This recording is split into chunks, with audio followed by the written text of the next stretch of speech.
Are your sacrifices actually leading to true humility and unity in your marriage? Welcome to part 4 of Couples Journey blog series podcast entitled Hot Thoughts. Today, Annie shares her journey of self-discovery and how God's grace transformed her perspective, showing that real teamwork in marriage depends on renewal of the mind through Christ. Here's Annie. Before I met Ray, I had a very different life. My exposure to hard work and independence shaped me to survive on my own, relying on myself. I maintained a good relationship with my family, but it wasn't close enough for us to extend much help to each other. So I learned to be resourceful and to attend to most of my needs independently. When I decided to marry Ray, I knew there would be a significant adjustment on my part. Aside from the legal process involved in moving from the Philippines to the United States, which required me to stay home, I also took this time to reevaluate many things. During my early days here in the USA, I realized how vital teamwork is for a married couple. Because we started with immediate responsibilities and had to deal with the consequences of our past relationships, we understood that we needed to set aside selfish desires to prevent ourselves from being overwhelmed. We managed to communicate and make plans, but there were still moments when my sacrifices overwhelmed me. The exhaustion from physical fatigue would trigger emotional responses and sometimes reveal many self-centeredness. I will never forget one particular moment when Ray came home from work, tired and exhausted, and I met him at the door crying, feeling close to giving up on caring for our newborn who was only 4 years apart from our other child. Exhausted, overwhelmed, and struggling to see myself clearly, perhaps because of the postpartum effects. I felt upset about how different my life was when I was single, enjoying my career and independence. I found myself in a day where I couldn't even enjoy a good shower because I had to bring my kids with me into the bathroom to make sure they wouldn't have accidents inside the house. Ray was very patient with me, but it didn't lead me to realize my self-centeredness. Instead, the more I fell into Satan's temptations, especially when we moved to San Diego after Arizona, where Ray was on ship duty.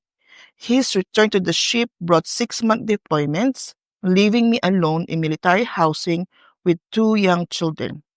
I was navigating my role as a military wife and mother completely alone. Looking back on those years, I realized how much pain, sacrifice, and lack of grounding in God's truths had shaped pride and self-centeredness in me. The teamwork I thought existed between Ray and me wasn't truly healthy. It was more a survival technique to keep our marriage afloat. I thank God for His grace. He didn't allow us to be dragged down by the breakdown of our marriage. Ray and I have witnessed how many marriages fall apart under the pressure and hardship of military life. These sacrifices can easily trigger Satan's temptations toward pride and unhealthy self-centeredness, things we were not fully aware of at that time. When we finally hear God's voice and sense His intervention in our lives, I am grateful that God humbled us. The cycle could have been even harder with our growing children. Jesus' sacrifice on the cross erased every claim of sacrifices I thought I made for our marriage and family. I saw myself as unworthy, yet Jesus lovingly and graciously sacrificed Himself to save me and give me hope. Hope for a transformed life, marriage, and family. And do not be conformed to this world, but be transformed by the renewing of your mind, so that you may prove what the will of God is, that which is good and acceptable and perfect. Romans 12, verse 2. Before we close, we want to invite you to engage with us and support the Couples Journey blog series podcast. By following this channel, leaving comments, and sharing episodes with your family and friends. You're helping us in our mission to transform marriages today. Your support encourages more couples to seek God's guidance and grow stronger together. Learn more about this movement on the website www.couplesjourney.org. Thank you for being part of this journey, together. we can make a difference. Here's the final part of today's episode. As we conclude this episode, remember that God's transformative power is available to all of us.